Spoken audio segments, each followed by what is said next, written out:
If you're watching this, I'm probably already dead. My name is Celeste, and 3 hours ago, I saved 2 wolf pups from my psycho ex-boyfriend in the middle of a thunderstorm. I thought I was just being kind to some injured animals. But these aren't ordinary wolves. And Marcus isn't an ordinary psychopath. He's been hunting me for 3 years, and now I know why. See, I just found out that werewolves are real, that I'm apparently one of them, and that the man who's been tracking me across the country works for an organization that kills people like me. Oh, and the best part? These babies I saved. They belong to the alpha king of the largest werewolf pack in North America. The same alpha king who just told me I'm destined to be their mother, and if I refuse, they'll die on their first birthday and take the entire werewolf race with them. So yeah, saving 2 cute puppies in a forest just turned into being responsible for the survival of an entire species. No big deal, right? They're here. If I survive tonight, I'll tell you how this insane story really began. But first, I need to figure out if I'm brave enough to become the mother of future wolf kings, or if I'm about to get us all killed. Chapter 1, When the Forest Calls. The knife pressed against Celeste's throat, and Marcus's breath reeked of whiskey and rage. You thought you could just leave me? His grip tightened on her wrist as rain hammered the forest canopy above them. She'd been gathering herbs for the local clinic when he'd found her, 3 months after she'd finally escaped his fists. The same fists that had left scars on her ribs, bruises that took weeks to fade. Now those hands trembled with the kind of fury that had always terrified her. Nobody leaves Marcus Kane. Nobody. Thunder crashed overhead as if the sky itself was breaking apart. Through the downpour, Celeste heard something that made her blood freeze, a low, wounded whimper coming from the thick undergrowth nearby. Baby animals. Her heart lurched. Even with death breathing down her neck, she couldn't ignore that sound. Please, she whispered, her voice barely audible over the storm. There are babies out there. They're hurt. Marcus laughed, a sound like glass grinding against stone. Always playing the saint, aren't you, Celeste? Always caring about every broken thing except yourself. The whimpering grew louder, more desperate. 2 tiny voices now, crying out in pain and fear. Celeste's mind raced. She had to get to them. She had to. I'll do whatever you want, she said, forcing herself to meet Marcus's wild eyes. Just let me help them first. 5 minutes. Then I'm yours. The words tasted like poison, but she'd learned long ago that Marcus's ego was bigger than his brain. He wanted her broken, begging, choosing him over everything else. For a moment, his grip loosened. That was all she needed. She twisted away with desperate strength, crashing through the wet ferns toward the sound. Behind her, Marcus roared her name, but the forest seemed to swallow his voice. There, huddled beneath a fallen log, were 2 wolf pups, no bigger than house cats, their gray fur matted with blood and rain. One had a deep gash across its tiny shoulder. The other could barely lift its head. Without thinking, Celeste scooped them into her jacket, their warmth pressing against her chest. I've got you, she whispered, even as Marcus's footsteps crashed through the undergrowth behind her. I've got you both. The pups seemed to understand. Their golden eyes, impossibly bright, almost human, locked onto hers with a trust that shattered something inside her chest.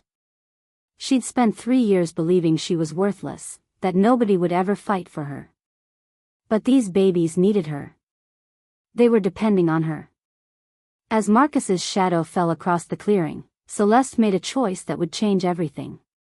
She ran deeper into the forest, clutching 2 tiny lives against her heart, not knowing that somewhere in the darkness, their father was already hunting. Before we begin, drop a comment below with your country and what time it is right now where you're watching. Whether it's sunrise in Nairobi, midnight in New York, afternoon in Canada, or evening in the Philippines, I want to know.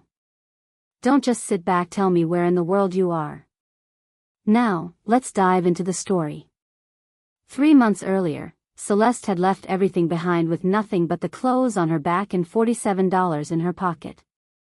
She'd driven her beat-up Honda until it died on the outskirts of Ravens Hollow, a mountain town where nobody asked questions and cash still talked. The local animal clinic needed help, someone willing to work for minimum wage and sleep in the storage room behind the kennels. Dr. Sarah Chen had taken one look at the fading bruises on Celeste's wrists and offered her the job without checking references. "Fresh starts don't come with paperwork," she'd said simply. The work was hard but healing. Celeste spent her days stitching up farm dogs, vaccinating barn cats, and holding frightened animals while Dr. Chen worked her magic. At night, she'd lie on her narrow cot listening to the soft breathing of recovering pets, finally feeling safe for the first time in years. Marcus had controlled everything: her job, her friends, even what she ate for breakfast. Here in Ravens Hollow, she could walk to the grocery store without fear, could smile at strangers without calculating whether it would trigger his jealousy later. But freedom came with a price. Loneliness ate at her like acid. She'd lost touch with her family during the Marcus years, too ashamed to admit what her life had become, too frightened to ask for help. Her college friends had stopped calling after she'd canceled dinner plans one too many times, making excuses for bruises she couldn't explain. Now, surrounded by the mountain silence, she wondered if this was her punishment for being weak. If this hollow ache in her chest was what she deserved for staying so long. The closest she came to real conversation was with Jake Morrison, who delivered supplies to the clinic twice a week. He was everything Marcus wasn't: gentle, respectful, content to talk about safe things like weather and wildlife. Sometimes he'd bring coffee from the diner, and they'd sit on the clinic steps watching the sun set behind the peaks. "You ever think about staying here permanent?" he'd asked last week. "This town has a way of keeping the people it needs." Celeste had smiled but didn't answer. Permanent felt like a luxury she couldn't afford. The truth was, she woke up every morning expecting to see Marcus's truck in the parking lot. 3 months of peace felt too good to last. She'd grown up on her grandmother's stories about gut instincts, about women who could sense danger like animals sensing storms. That same instinct had kept her alive during the worst nights with Marcus. Now it whispered that her time was running out, that the forest around Ravens Hollow held secrets darker than anything she'd left behind. She just didn't know that some secrets had golden eyes and watched her from the shadows, waiting for the right moment to change her life forever. The stranger appeared on a Tuesday morning when autumn mist still clung to the mountains like spirits reluctant to leave. Celeste was cleaning kennels when she heard the rumble of an expensive engine in the gravel parking lot, not the familiar rattle of Jake's delivery truck or Dr. Chen's practical sedan. Through the window, she watched a black Range Rover glide to a stop, its tinted windows reflecting the pine trees like dark mirrors.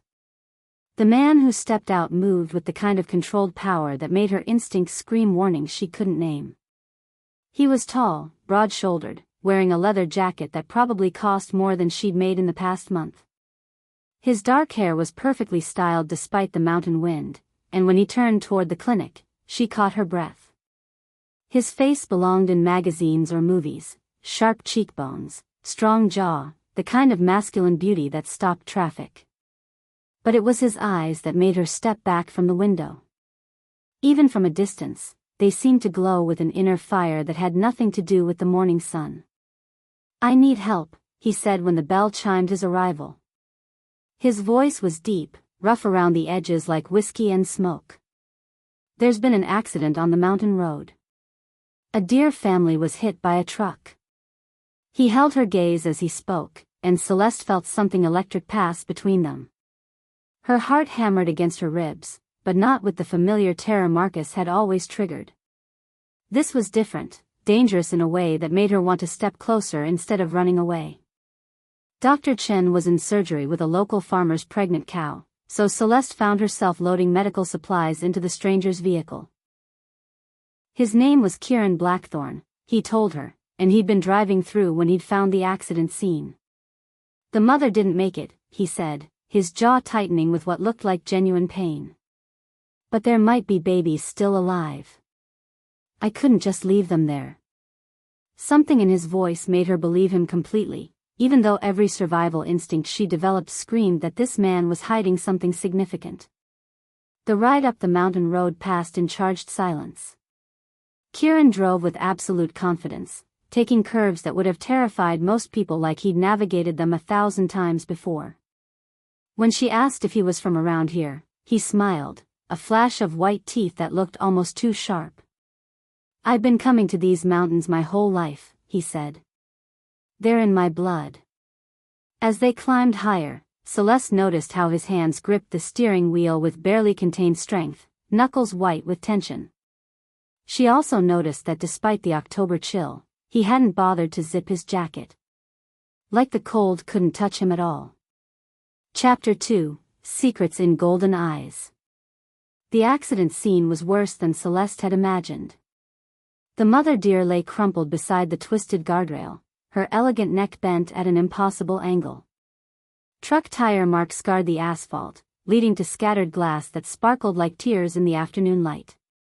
But it was the silence that hit her hardest, the absolute absence of life in a place where something beautiful had died. Kieran stood beside his vehicle, hands clenched into fists, staring at the scene with an expression of barely controlled rage that made the air around him feel electric. Over here, he called, his voice rougher than before. Behind a cluster of pine trees, they found what they were looking for, two fawn twins, barely old enough to walk, huddled together in the undergrowth. One was clearly injured, favoring its left front leg, while the other kept nuzzling its sibling with desperate affection. Celeste's heart cracked open at the sight. These babies had watched their mother die, had spent hours alone and terrified, not understanding why she wouldn't get up and lead them home. As Celeste knelt to examine the injured fawn, she became aware of Kieran watching her with an intensity that made her skin tingle. When she glanced up, she caught something impossible in his eyes. They seemed to glow gold for just a moment, like light reflecting off a wild animal's gaze in the darkness. She blinked, and they were normal again, the rich brown she'd noticed at the clinic. "You're good with them," he said softly. "They trust you." There was something in his voice that sounded almost like wonder. The injured fawn's leg wasn't broken, just badly bruised. Celeste worked carefully, her hands gentle but sure, while Kieran held the frightened animal steady. His touch was impossibly tender for someone so large and powerful, and she found herself stealing glances at his face. There was something ancient in his features, she realized. Something that belonged in old stories about warriors and kings rather than mountain roads and deer accidents. As she worked, she noticed how the animal seemed to calm under his presence, as if recognizing something familiar and safe in his scent. "You have experience with this," Kieran observed, watching her confident movements as she checked for other injuries. "More than just working at Dr. Chen's clinic." It wasn't quite a question, but the way he said it made her pause. There was something probing in his tone, like he was fishing for information about her past. Celeste's hand stilled on the fawn's soft fur as memories she'd tried to bury came rushing back, memories that had nothing to do with veterinary training and everything to do with 3 years of hell disguised as love. "I learned a lot about treating injuries," she said carefully, not meeting his eyes. "When you live with someone who's unpredictable, you pick up certain skills." The words came out more bitter than she'd intended, and she felt Kieran's attention sharpen like a blade. When she glanced up, his expression had darkened considerably, and those golden flecks in his eyes seemed to pulse with barely contained fury. "Someone hurt you," he said, and it wasn't a question. His voice carried an edge that made the hair on her arms stand up, not with fear, but with something deeper and more primal. "Tell me who." The command in his tone was absolute, like he was used to having his questions answered without hesitation. Celeste found herself wanting to tell him everything, but years of survival instincts held her tongue. "It doesn't matter anymore," she said, focusing intently on wrapping the fawn's leg with medical tape. "I left. I'm safe now. That's what counts." But even as she said the words, she could feel Kieran's disbelief radiating from him like heat. The truth was, she'd never felt truly safe. Even here in Ravens Hollow, 3 months and 3,000 miles away from Seattle, she still woke up expecting to find Marcus standing over her bed. What was his name? Kieran pressed, and there was something in his voice that sounded almost like a growl. The man who hurt you. What was his name? The question sent ice through her veins because it reminded her so much of the way Marcus used to interrogate her, that same relentless persistence, that refusal to accept evasion as an answer. For a moment, she was back in their apartment, backed against the kitchen counter while Marcus demanded to know where she'd been, who she'd talked to, why she was 5 minutes late coming home from the grocery store. I don't want to talk about it, she said firmly, but her hands were shaking now. The fawn seemed to sense her distress and nuzzled against her palm with small, worried sounds. As she stroked its soft fur, trying to calm both the animal and herself, fragments of memory began to surface, images she'd spent months trying to forget. Marcus's hands on her wrists, checking her pulse with clinical precision. Interesting, he'd murmured. Your heart rate should be higher after that kind of impact. She'd been confused, dizzy from where he'd shoved her into the coffee table, but something in his tone had made her skin crawl. It wasn't the voice of an angry boyfriend. It was the voice of someone taking notes. The memory hit her like a physical blow, so vivid she actually gasped. Kieran was beside her instantly, his large hands gentle on her shoulders. Celeste? What is it? His touch was warm, grounding, nothing like Marcus's calculating fingers.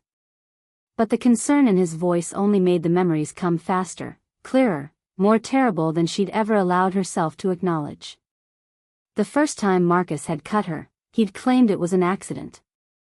I'm so sorry, baby, he'd said, but his eyes had been fixed on the shallow slice across her forearm with scientific fascination. Let me clean that up for you. He'd insisted on bandaging it himself, checking it obsessively over the following days. Healing nicely, he'd murmured each time, like he was documenting the process. At the time, she'd thought he felt guilty. Now, she realized he'd been taking notes. I need to sit down, she whispered, her legs suddenly unsteady. Kieran guided her to a fallen log beside the road, his movements careful and controlled. The fawns watched from their makeshift carriers, their large eyes reflecting the afternoon light. Everything felt surreal, the mountain forest, the injured animals, the impossibly beautiful man whose presence made her feel both safer and more terrified than she'd felt in months. Take your time, Kieran said, settling beside her on the log. He was close enough that she could feel the heat radiating from his body, but he didn't crowd her, didn't demand explanations. For some reason, his patience only made the dam inside her chest crack wider. Whatever happened to you, you're safe now. I give you my word. The sincerity in his voice broke something inside her. Before she could stop herself, the words came pouring out. His name was Marcus Kane. We were together for 3 years. I thought he loved me, but now I'm starting to wonder if any of it was real. Her voice cracked on the last word, and she wrapped her arms around herself like she could hold the pieces together through sheer force of will. Kieran's stillness was complete and somehow more frightening than if he'd exploded into rage. When she glanced at him, his face was a mask of controlled fury, and those golden flecks in his eyes were definitely glowing now. Tell me, he said quietly. Tell me what he did to you. The gentleness in his voice was at odds with the predatory tension radiating from his body. She had the sudden, impossible impression that she was sitting next to something wild and barely leashed.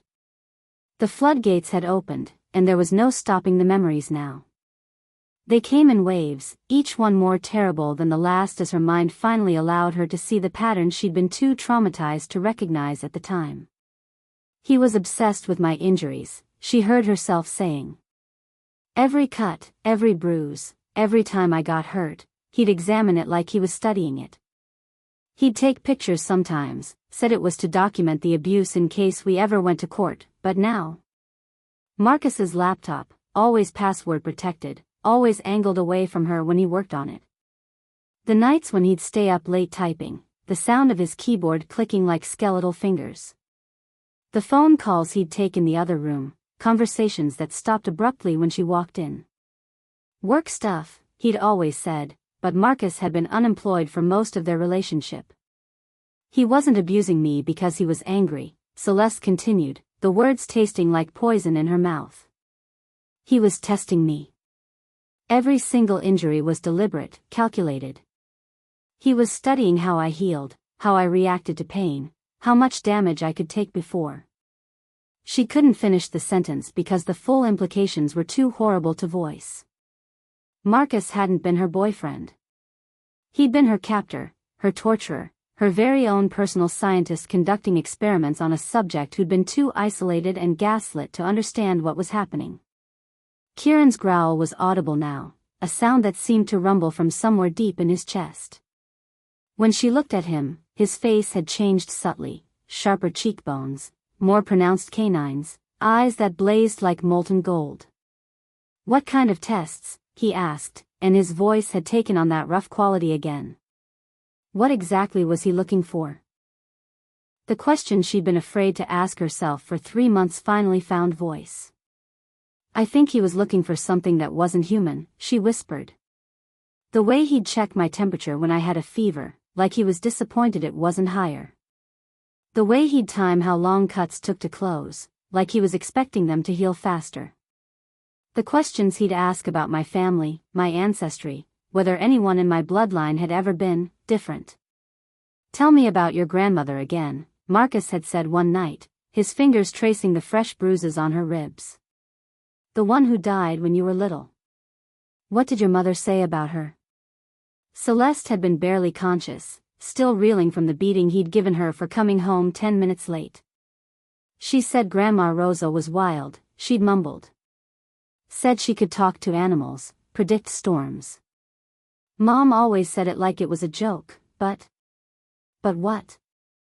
Marcus had pressed, his voice sharp with interest. "But sometimes I believed her." He knew, Celeste said, the realization hitting her like ice water. "Somehow, Marcus knew I wasn't completely human. He'd been hunting me long before we ever met." The words hung in the air between them like a death sentence. If Marcus had been looking for supernatural heritage, if he'd targeted her specifically because he suspected she carried non-human blood, then everything about their relationship had been a lie from the very first hello. Kieran was on his feet now, pacing back and forth beside the road like a caged predator. His movements were too fluid, too graceful for someone purely human, and she realized that whatever was happening to his features wasn't her imagination. "A hunter," he said, and the word carried enough venom to kill. "You were targeted by a hunter." He spun to face her, and his eyes were definitely not human anymore. "Celeste, I need you to think carefully. Did Marcus ever mention names? Organizations? Other people he worked with?" The question triggered another flood of memories, these ones even more terrifying because they painted a picture of conspiracy and calculation that stretched far beyond one obsessed man. "There were others," she said slowly. "People who would call late at night, use code words I didn't understand.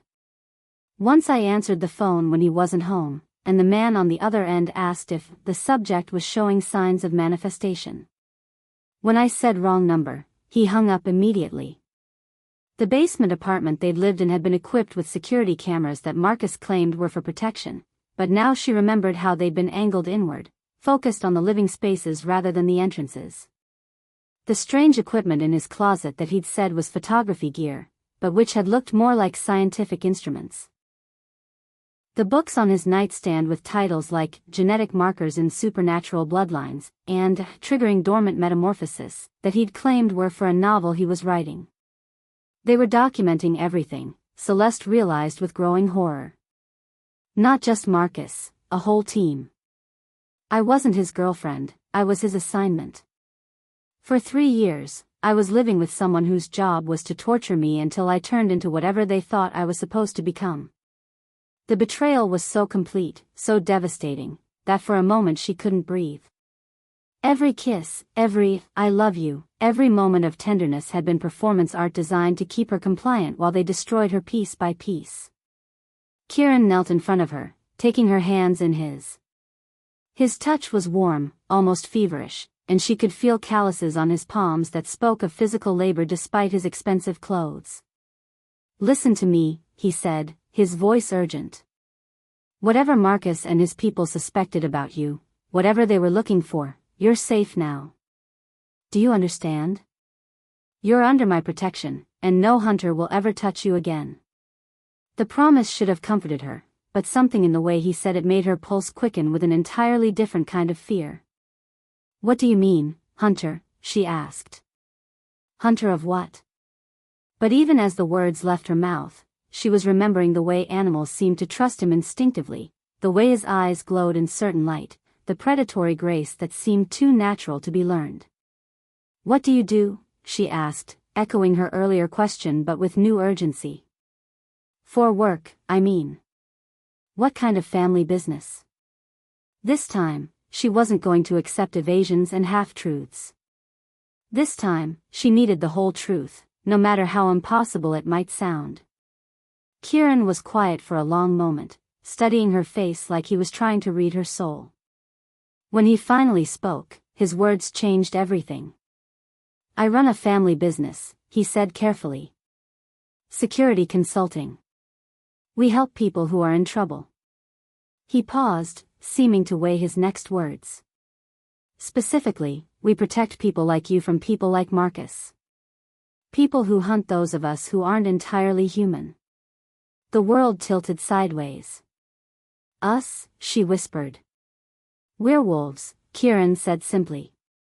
"I'm the alpha king of the largest pack in North America. And if Marcus was targeting you for supernatural heritage, if he was testing you for accelerated healing and enhanced resilience, then there's a very good chance you're one of us too, you just haven't triggered your first transformation yet." The words hit her like a physical blow. Werewolves. Real werewolves. And Marcus hadn't been an abusive boyfriend. He'd been a professional monster hunter who'd spent 3 years trying to torture her into becoming the very thing he'd been hired to eliminate. The irony was so twisted it was almost funny. Almost. "The deer," she said suddenly, looking at the fawns who were watching their conversation with unnaturally intelligent eyes. "These aren't really deer, are they?" Kieran's expression confirmed her suspicion before he said a word. "They're your children. Your sons. And somehow, Marcus found them in the forest and was going to kill them," Kieran finished, his voice deadly quiet. "Yes. Hunter protocols call for the elimination of young werewolves before they reach maturity. Marcus found my sons in their wolf form and was planning to execute them when you intervened." His golden eyes blazed with gratitude and something deeper. "You saved my children from a monster who's been hunting you for 3 years. Do you understand what that means in my world?" She was beginning to understand, and the implications terrified her almost as much as they thrilled her. "It means I'm not the victim anymore," she said slowly. "It means I'm part of something bigger, something that fights back." For the first time in 3 months, she felt something other than fear when she thought about Marcus finding her. Because now she knew what he really was, and more importantly, she knew she wasn't facing him alone. As they loaded the twin wolf pups into carriers for the trip back to the clinic, Celeste caught herself wondering what kind of troubles required Kieran Blackthorn's particular brand of help. She also wondered why being near him made her feel safer than she had in years, even though every logical part of her brain insisted he was the most dangerous man she'd ever met. The answer, she was beginning to realize, was simple. Sometimes the most dangerous predator was exactly what you needed to keep the other monsters at bay. The sun was setting behind the mountains as they drove back toward Raven's Hollow, painting the sky in shades of gold and crimson that matched Kieran's supernatural eyes. In the carriers behind them, 2 wolf pups slept peacefully, safe from the hunter who would have murdered them without hesitation. And beside her, an alpha king kept watch over the road ahead, his presence a promise that the 3 years of torment were finally, truly over. But as they descended toward the lights of town, Celeste couldn't shake the feeling that Marcus's hunt was far from finished. If he'd been working with others, if there was an entire organization dedicated to finding and eliminating people like her, then escaping to Raven's Hollow might not have been the end of her nightmare. It might have been exactly what they'd wanted all along, driving her toward other supernatural beings so they could eliminate them all at once. The thought sent ice through her veins, but she pushed it aside. Whatever came next, whatever Marcus and his hunter allies had planned, she wouldn't face it as a victim anymore. She'd face it as what she apparently was, a werewolf who just hadn't learned to shift yet, protected by an alpha king who'd already proven he'd kill to keep her safe. For the first time in 3 years, Celeste allowed herself to hope that the real nightmare was finally beginning to end. Chapter 3: When Worlds Collide. For 2 weeks, Kieran appeared at the clinic like clockwork, checking on the fawns, bringing expensive coffee, finding excuses to help with tasks that didn't require his particular skills. Dr. Chen had returned the babies to the wild the previous Friday, releasing them in a protected area where rangers would monitor their progress. But Kieran kept coming back. Maybe he likes the veterinarian, Dr. Chen teased one morning, but Celeste knew better. The way Kieran looked at her had nothing to do with professional interest and everything to do with the electric current that seemed to flow between them whenever they were in the same room. Tonight, he'd convinced her to have dinner at Romano's, the nicest restaurant in Raven's Hollow.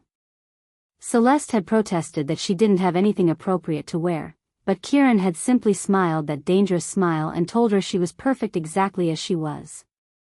Now, sitting across from him in a candlelit booth, wearing her only decent dress and feeling like Cinderella after midnight was approaching, she wondered how this had become her life. 3 months ago, she'd been planning her escape from Marcus's fists. Now she was having dinner with a man who looked like he'd stepped out of a fairy tale. "Tell me something real about yourself," Kieran said, his golden brown eyes serious in the flickering light. "Something that matters." The question caught her off guard. Most men wanted to talk about themselves, wanted her to smile and nod and make them feel important. Marcus had never asked about her thoughts, her dreams, anything that made her who she was. "I used to want to be a wildlife photographer," she admitted, surprised by her own honesty. "I wanted to travel the world, capture moments when animals thought no one was watching." Before. She trailed off, unwilling to mention Marcus and spoil this perfect evening. Kieran's expression darkened as if he could read between the lines. "Someone hurt you," he said, and it wasn't a question. His hands, resting on the white tablecloth, curled into fists. For a moment, the air around their table felt charged with barely contained violence. "If you tell me who, I can make sure it never happens again." The promise in his voice was absolute, terrifying, and somehow completely believable. Celeste's pulse quickened as she realized that Kieran Blackthorne wasn't just offering protection, he was offering vengeance. Before she could respond, her phone buzzed against the table. The text message made her blood turn to ice. "Found you, sweetheart. Time to come home." Her hand started shaking so violently she nearly dropped the phone. Marcus was here. After 3 months of peace, 3 months of believing she might actually be safe, he'd tracked her down to this tiny mountain town. Kieran was on his feet before she could say a word, moving around the table with predatory grace.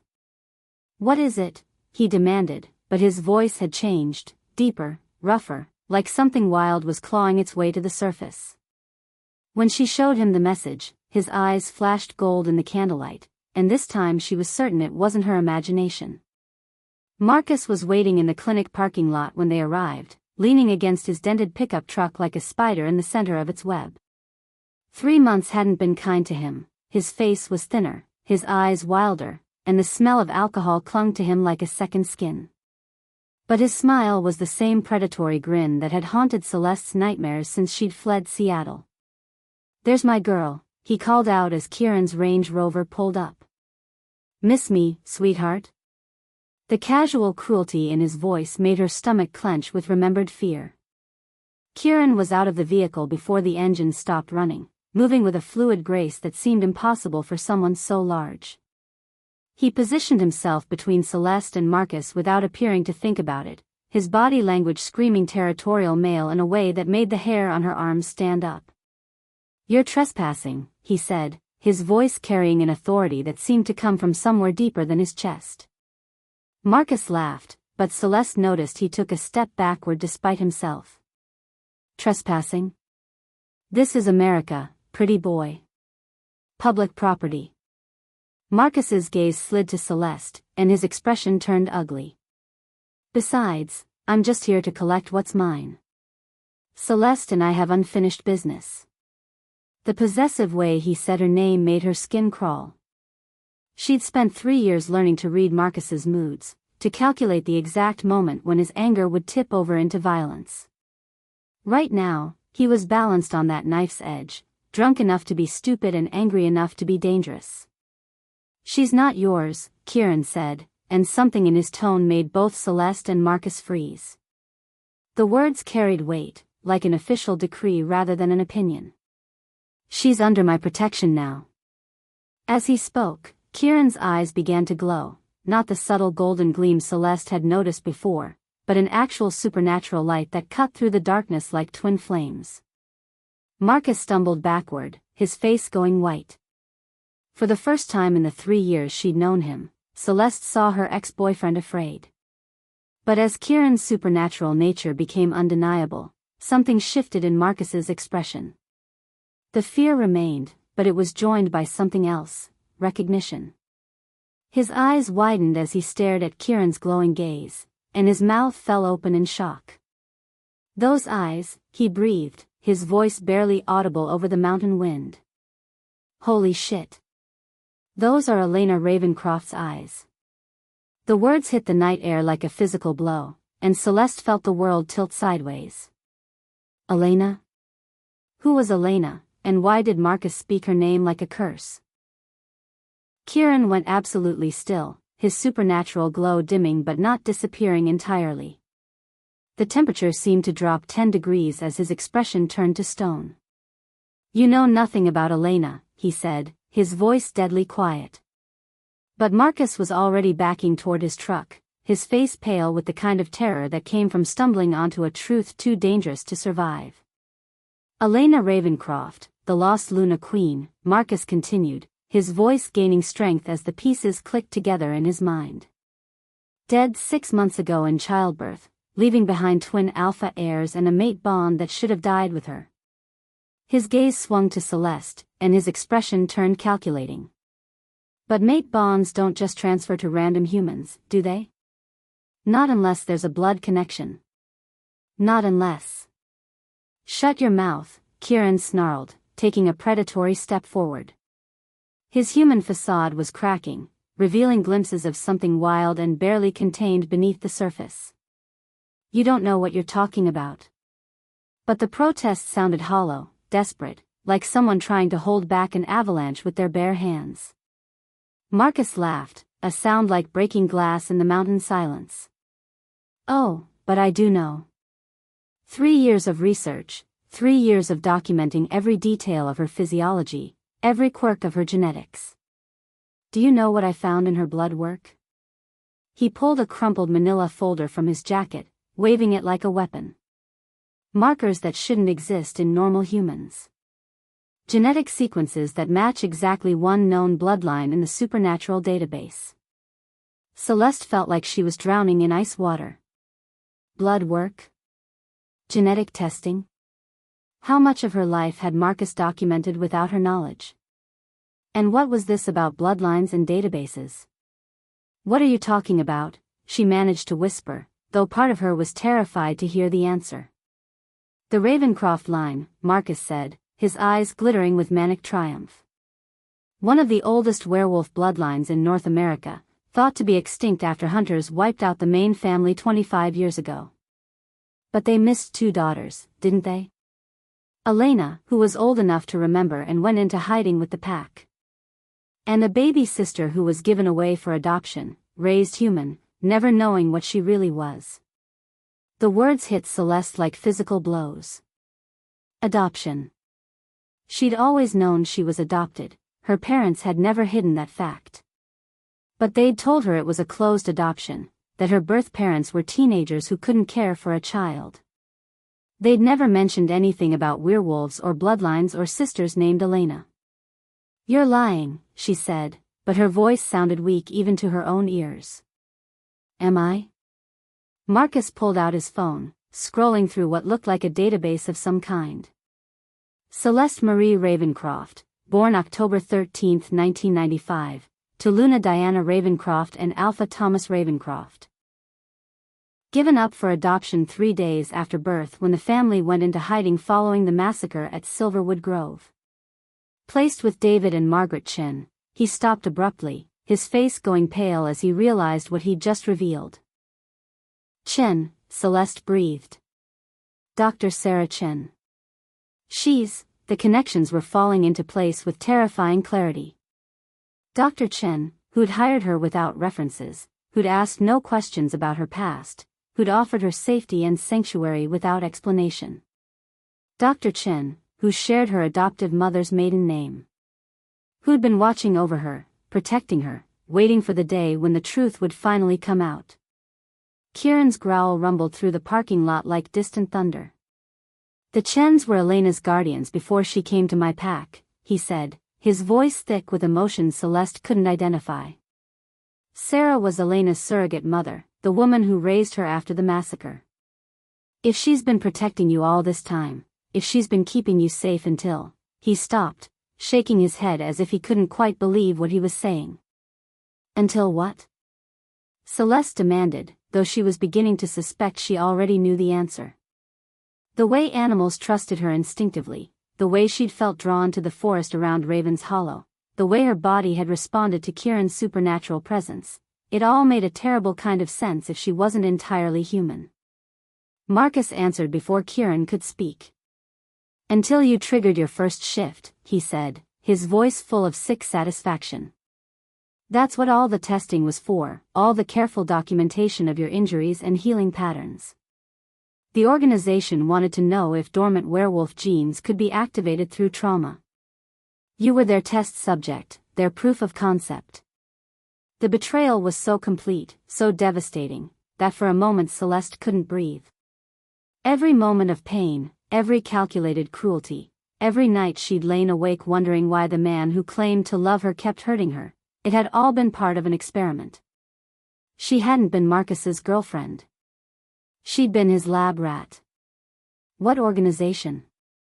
Kieran demanded, his eyes blazing brighter as his fury built. "Who do you work for?" The question carried the weight of absolute authority, like he was used to having his demands answered without hesitation. Marcus's triumphant expression faltered as he seemed to remember exactly how dangerous his current situation was. "The Covenant of the Silver Dawn," he said reluctantly. "Ancient hunter organization, founded after the first werewolf wars. Our mission is to catalog and eliminate supernatural threats before they can reproduce and spread." His gaze flicked back to Celeste. "Your bloodline was supposed to be extinct. Finding you alive, finding out you carry active Ravencroft genes, it changes everything." "Active genes?" Celeste's voice was barely a whisper. "What does that mean?" But even as she asked the question, memories were surfacing, moments over the past 3 months when she'd felt different, stronger, more connected to the natural world around her. The way she could track wounded animals by scent alone, the way her night vision seemed sharper than it should be, the way her injuries healed just a little too quickly for complete normalcy. "It means you're not human," Kieran said gently, his supernatural glow dimming as he turned toward her. "It means you're a dormant werewolf, carrying one of the most powerful bloodlines in our history. And it means..." He stopped, his expression becoming pained. "It means Elena spent her entire adult life searching for you. She never stopped believing you were alive, never stopped hoping she'd find her baby sister someday." The words hit her like a physical blow.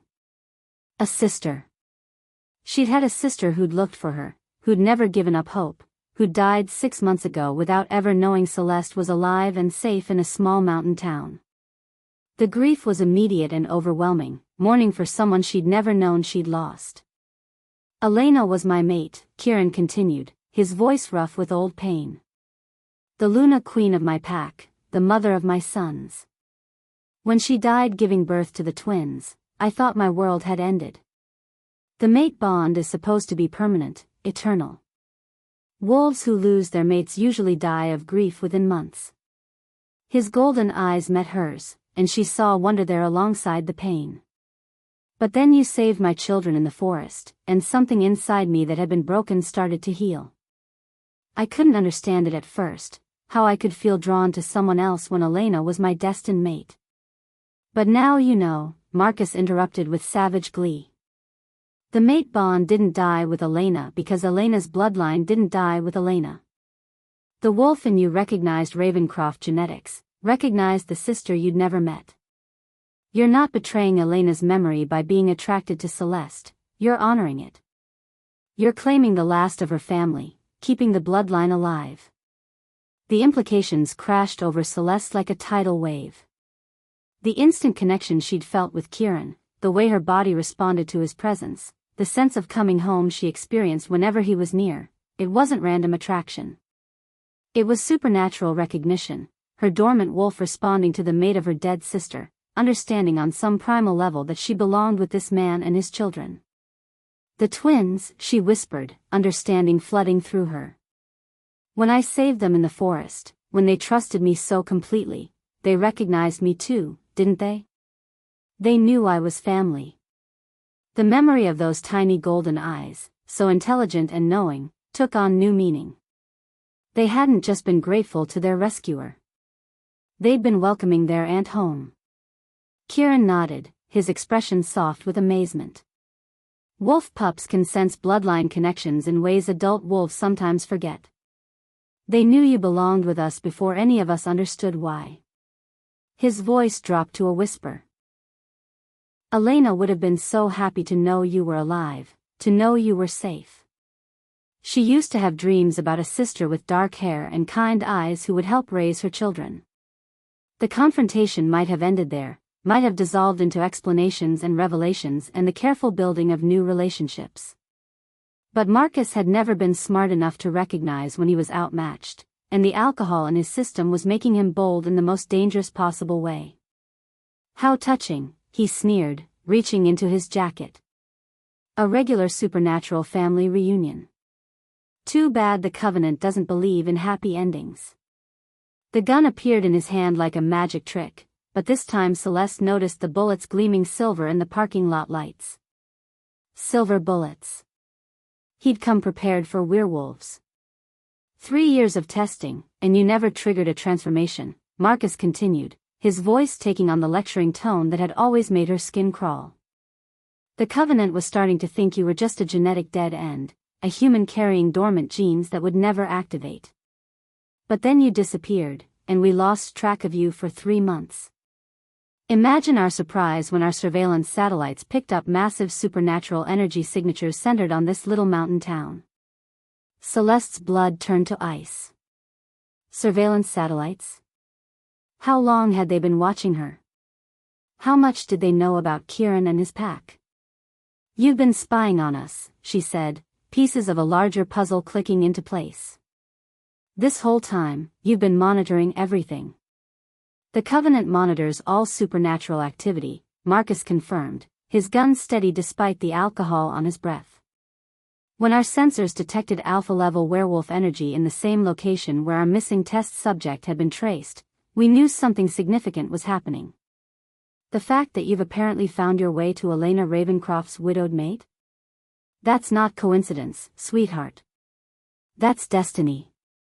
Kieran was motionless beside her, but Celeste could feel the predatory tension radiating from his body like heat from a forge. His eyes had returned to their supernatural glow, and when he spoke, his voice carried the rumble of barely contained violence. You made a mistake coming here, he said, and the words seemed to echo in the mountain air. You made a mistake threatening what's mine. What's yours? Marcus laughed, but there was an edge of hysteria in the sound. She belongs to the Covenant now. 3 years of investment, 3 years of careful conditioning and testing. We own her genetic code, her psychological profile, her complete biological breakdown. "She's not your mate, she's our property." The words were the final straw. Celeste felt something deep inside her chest crack open like an eggshell, releasing power she'd never known she possessed. Heat flooded her veins, and her vision sharpened until she could see every detail of Marcus's face with supernatural clarity. The scent of his fear filled her nostrils, and she realized with distant amazement that she could actually smell his emotions, terror and excitement and the metallic tang of violence. "I don't belong to anyone," she said, and her voice carried an authority she'd never possessed before. "Not to you, not to your covenant, not to anyone." As she spoke, she felt her body beginning to change, muscles strengthening, senses expanding, something wild and powerful awakening after 28 years of dormancy. Marcus's eyes widened as he registered the transformation beginning in her features. "Impossible," he breathed. "The conditioning should have prevented this. The psychological trauma should have kept your wolf suppressed indefinitely." But even as he spoke, he was raising the gun higher, preparing to fire. Kieran moved before the trigger could be pulled, but this time he wasn't alone.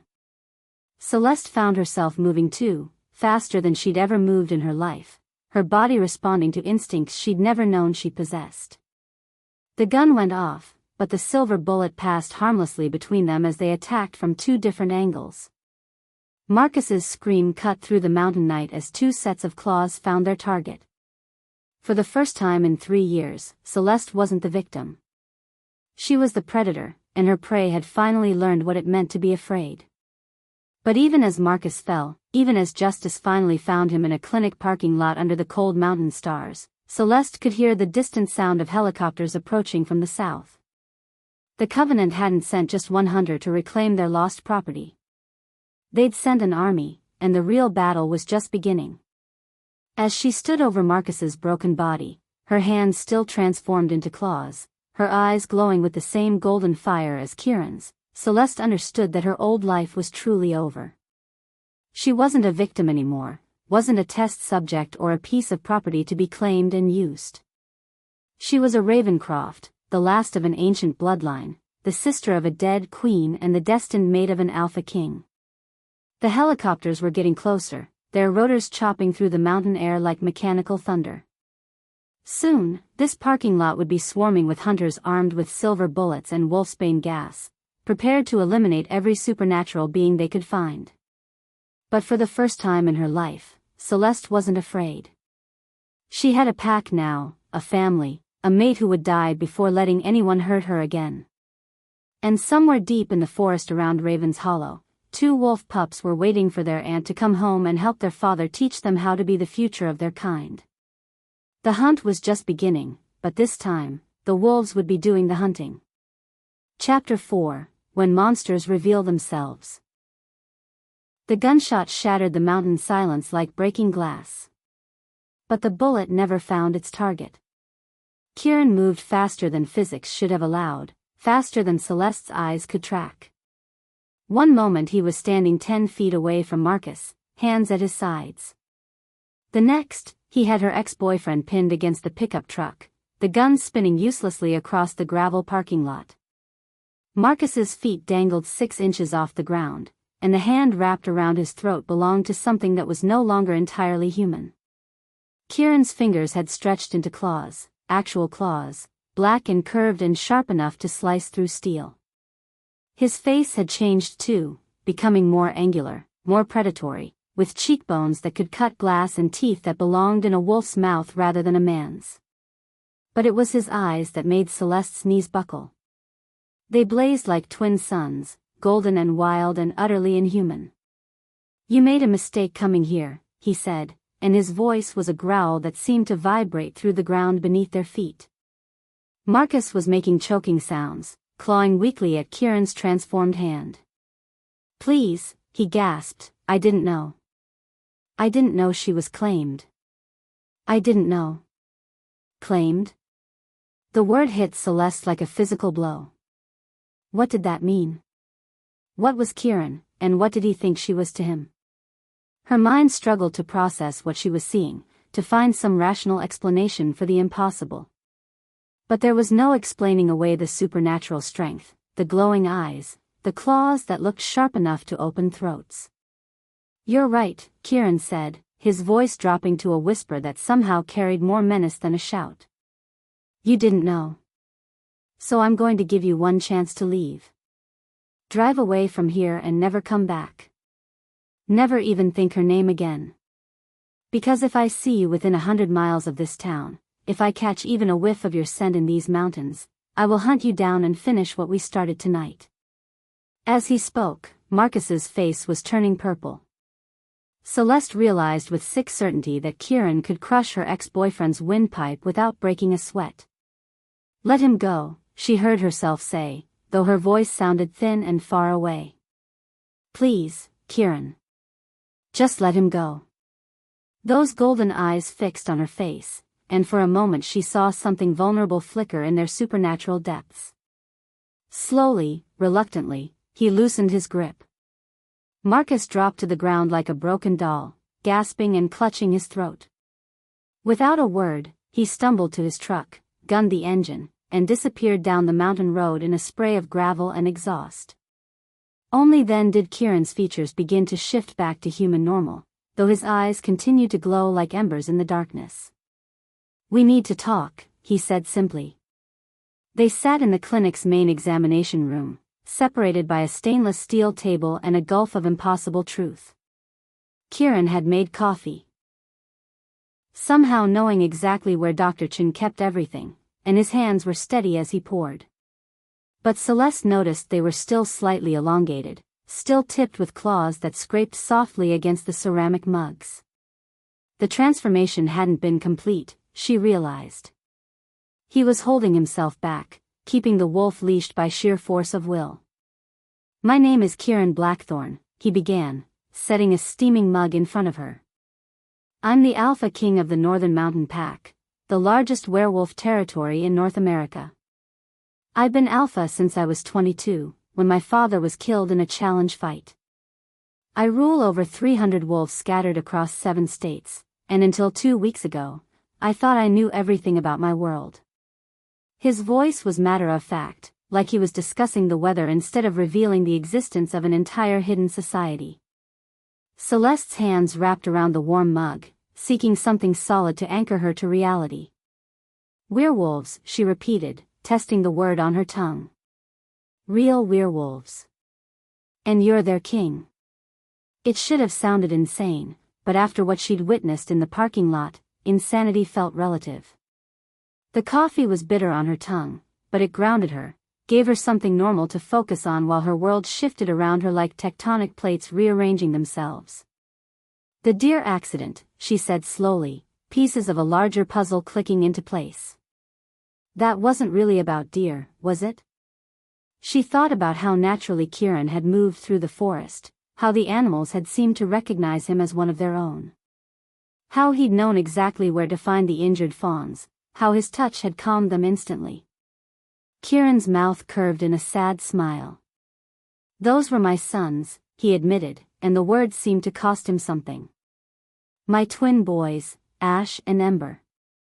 They're only 6 months old, too young to control their shifting, too young to understand that humans can't know what we are."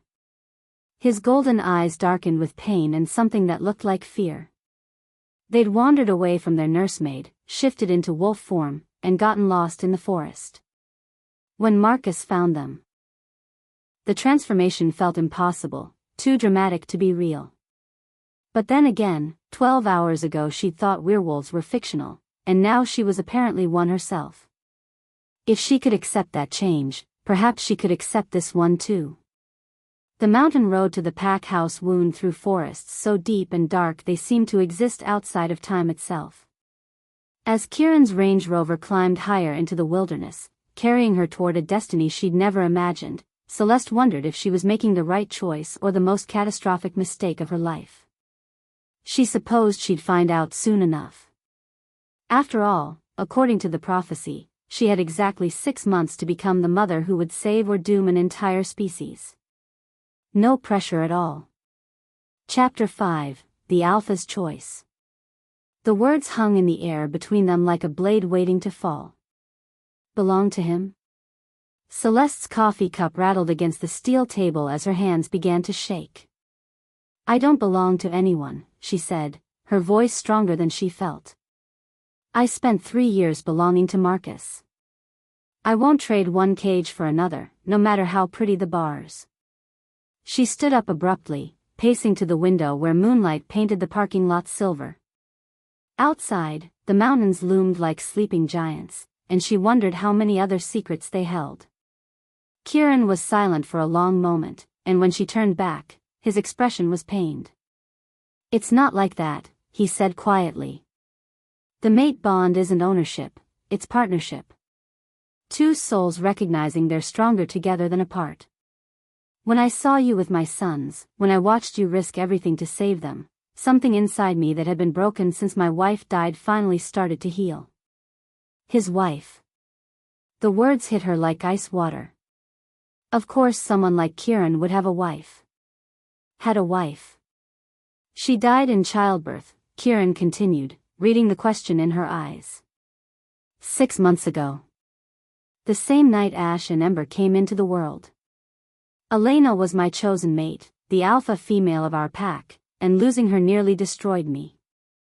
I thought I'd never feel anything again, never want anything beyond duty and survival. Then you walked into my sons' lives and reminded me what it means to hope.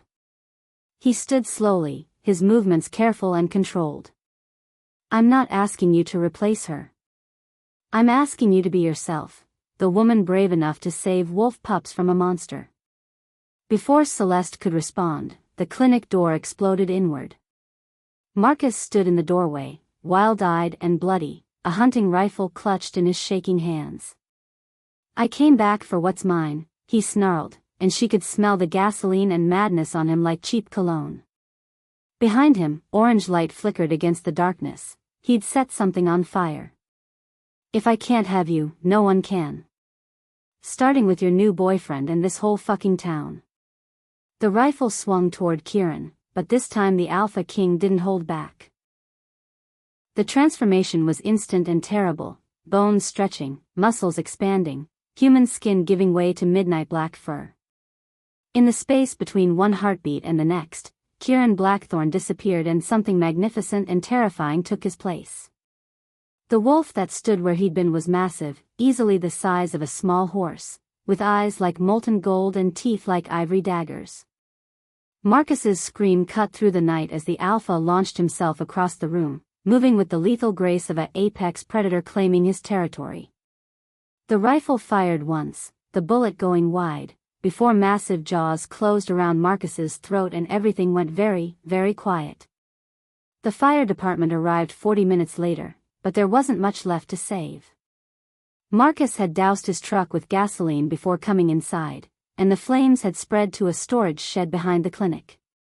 By the time the sirens faded, half of downtown Ravens Hollow was awake and asking questions no one could answer. Celeste sat in the back of an ambulance, wrapped in a shock blanket, watching Kieran give his statement to Sheriff Martinez. He'd transformed back to human form, somehow producing clothes from his Range Rover, and his story was simple. Marcus Kane had attacked them with a rifle, there'd been a struggle, and Kane had fled into the mountains when he heard the fire trucks coming. The body was gone, completely gone, along with every trace of blood. When Celeste had asked how, Kieran had simply said, "The pack takes care of its own. Marcus won't be found because there's nothing left to find." The casual way he'd said it should have terrified her. Instead, she felt only relief. For the first time in 4 years, Marcus Kane was truly gone from her life. Not hiding, not plotting his revenge, not waiting for the perfect moment to strike again. Gone. Dr. Chen had insisted that Celeste take a week off to recover from the trauma. "Stay at my cabin up on Crystal Lake," she'd said, pressing the keys into Celeste's palm. "It's quiet there. Peaceful. Give yourself time to process everything."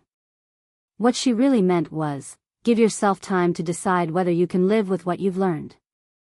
Because that was the choice facing her now, accept the impossible truth about Kieran and his world, or walk away from the only man who'd ever made her feel truly safe. She'd expected Kieran to pressure her, to use the mate bond he'd talked about to influence her decision. Instead, he'd simply kissed her forehead and promised to respect whatever choice she made. The cabin is protected, he'd told her. No one will bother you there, wolf or human. When you're ready to talk, I'll know. As if he could sense her emotional state across miles of mountain wilderness. Which, she was beginning to realize, he probably could. Now, 3 days later, she stood on the cabin's deck watching the sunrise paint Crystal Lake in shades of gold and crimson. The silence was absolute except for the gentle lap of water against the shore and the distant call of a wolf somewhere in the depths of the forest. Just one wolf, she noticed. Singing alone.